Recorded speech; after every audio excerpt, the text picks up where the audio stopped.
Hola amigos!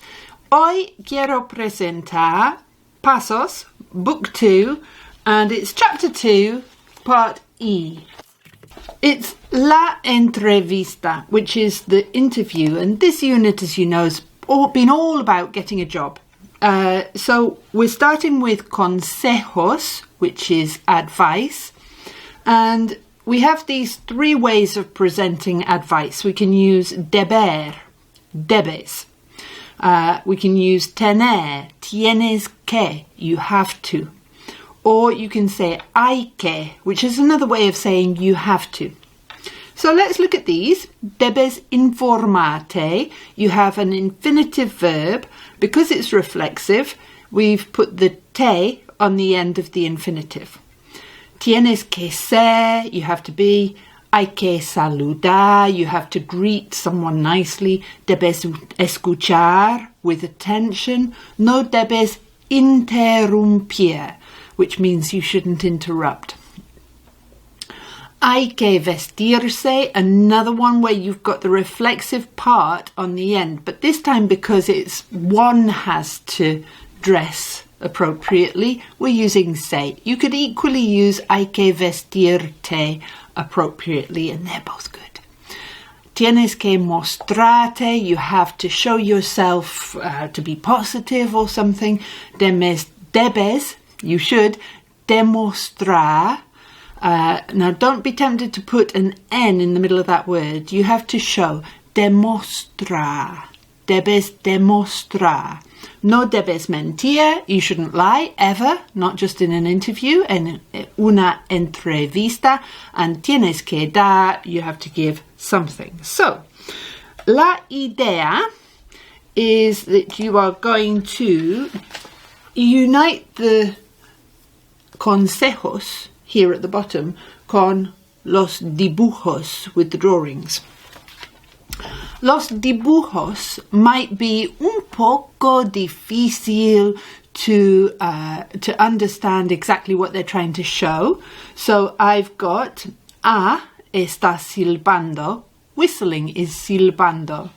Entonces no está prestando atención. You lend attention en español. Presta atención. B. Llega con mucha prisa. Mucha prisa is in a great hurry. No se ve muy digno. He doesn't look very dignified. C. Ella está vestida para un día, fuera. A day out. De, tal vez, that's one way to say maybe. Tal vez, I like it. Tal vez está exagerando, maybe exaggerating. Y, ni siquiera sabe el nombre de la empresa. Empresa is a business, and ni siquiera is not even. And I am going to ask you to look for all the negative words that you can en español. All the negative words, all the negative expressions. Ni siquiera is a nice one. Not even. F. No es apropiado abrazar al entrevistador, the interviewer. Abrazar, these are your brazos. Embrace, abrazar, a hug. I like the word. Se ha ido. Se ha ido sin despedirse. Has she gone without saying goodbye? Now, we have say goodbye, and we don't have one word which means to say goodbye, or maybe you can think of one. Tell me in the comments. Pero en español, it's despedirse. And I will also link a lovely song about saying goodbye to someone. It's beautiful. Julieta Venegas, something like that. I'll link it in the description. Have a listen. H. Estas dos personas están hablando al mismo tiempo. It can be difficult to get a turn, but you have to be careful with it. En una entrevista. Y él parece muy negativa. Muy negativo. Perdón. Other Spanish negative words. As I said, I would like you to collect them, put them in the comments. I want the biggest collection of Spanish negative words, and I want them in the comments for us to share. Jota, ella está muy nerviosa. And just put a little accent on está. Ella está muy nerviosa. Okay. Actividad 21, página 29. Pause the video and do that now, por favor.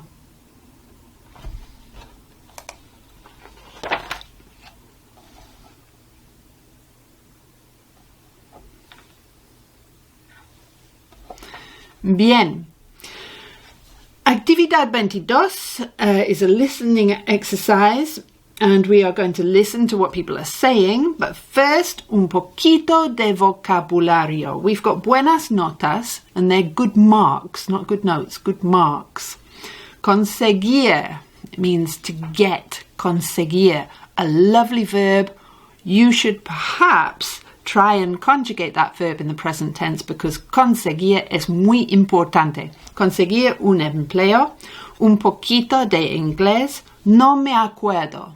I'll link another song which will help you remember No me acuerdo by the band Estopa.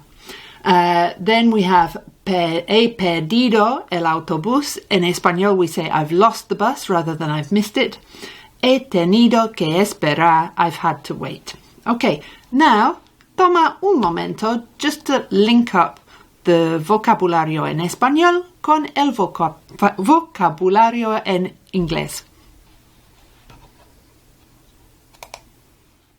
Bien. Actividad 22, as I said, is a listening exercise. In Pasos, a lot of the listening exercises on the CDs, they are natural spoken Spanish, un poco rápido, un poco difícil, more difficult than GCSE scripts. En mi opinión, I don't know what your opinion is, tell me in the comments. What I recommend is that you listen and then you use the transcripts to record yourself reading it, and then you listen again. And by getting into it, by reading it and recording yourself, you concentrate on doing it well because you're being recorded, and it opens up the language to you un poquito más. Okay, actividad 22, página 30. You are listening for what people are saying that matches with these images from the previous activity. So can you do that with the pause button on?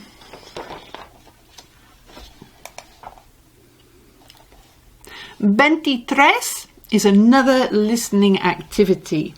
We have una entrevista between a young lady who's doing her A-levels and a tourism company. First of all, un poquito de vocabulario. We've got ¿qué es el bachillerato? El bachillerato is the Spanish equivalent of A-levels in Inglaterra. So that's what we do between 16 and 18 in this country.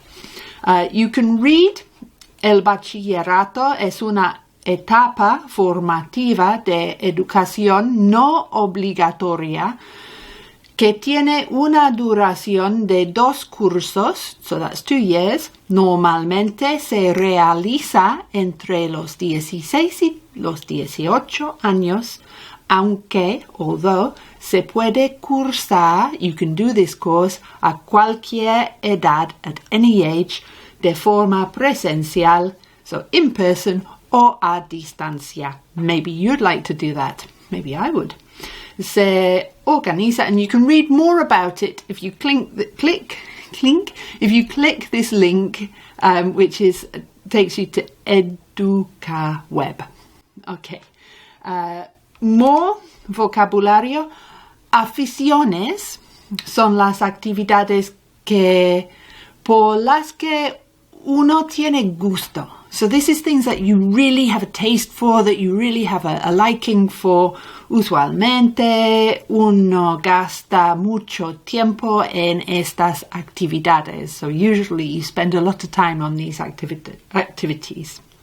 A hobby, una actividad, you see how o becomes u in front of an o, ocupación que se realiza meramente, merely, por placer, durante el tiempo libre. So basically, they're synonyms. Okay? Por favor, can you read las preguntas that the interviewer will ask? Make sure you understand them. And then I'd like you to shut the book, and I would like you to think, how would you ask these questions which are on the screen now? So you'll need to read and then pause and then have a go at saying these things. Okay, do that now.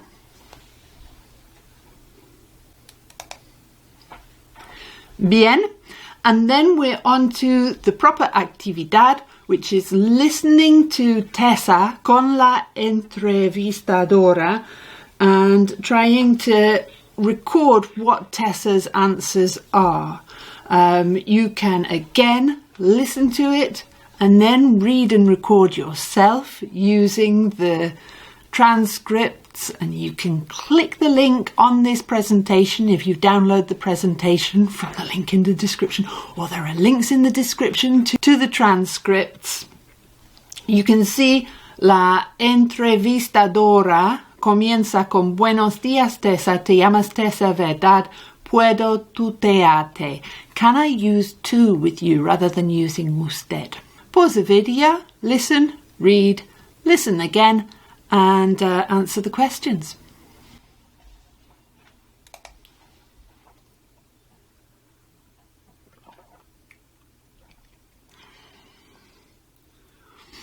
Bien. La última actividad is this reading actividad, and it's about someone who is a traductora. Notice how the word e, meaning and, turns to e before an e sound. So traductora e intérprete. This is quite a difficult text, in mi opinión. Entonces, tenemos que rellenar la ficha. We have to complete the table. Rellenar means to fill in. And you will need to do this on a separate piece of paper. Y la ficha incluye requisitos, requirements, y deberes, the duties, cualidades, your qualities, calificaciones, y títulos. So your títulos are your like diplomas and degrees. And un título académico es un documento oficial con validez en todo el territorio nacional que acredita que un alumno ha superado los cursos correspondientes a una enseñanza del sistema educativo. If you would like to read more about that, you can click the link. It'll take you to Wikipedia and it'll tell you about títulos. Sueldo is your salary. Y ventajas y desventajas are the advantages and disadvantages. So those are the things that you're going to be looking for in this text. Un poquito más de vocabulario que quiero explicar. Por favor, toma nota. Matricularse en la universidad. That means to enroll. Matricularse. Dominar un lenguaje. That's how you say that you've really mastered a language. Exige un alto nivel. It requires. So exigir is how to say it requires. De lujo is a luxury or deluxe. Dado lo absorbente que es la materia que tiene entre manos. So this is given how absorbing the material in hand is. That's what that means. sensibilidad is not sensible, it's sensitivity. Dejar a un lado los propios problemas. So I like this word propio. It means your own. So you have to leave your own problems to one side. And of course, problema is a masculine word, so it's los propios problemas. Los nervios te pueden jugar una mala pasada. Now that means your nerves can play tricks on you. So that's how you say can play tricks on you. Los nervios te pueden jugar una mala pasada. Se elogia el autor. So this se elogia means is praised. They praise. The author gets praised. And se cobra means you charge or it's charged. So it pays. Se cobra tarde o mal. It pays late or badly. Okay, you might find that there are more bits of difficult vocab in this text. But those ones, I hope, give you at least some of the most difficult ones.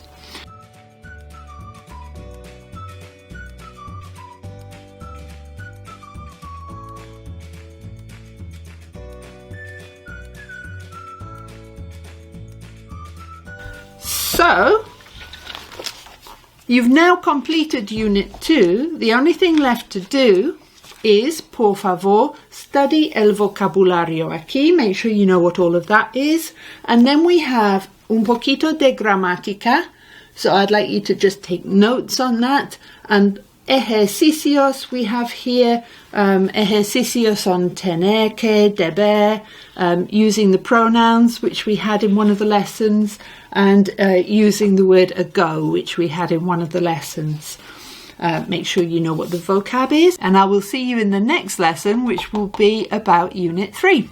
Muchas gracias y adiós.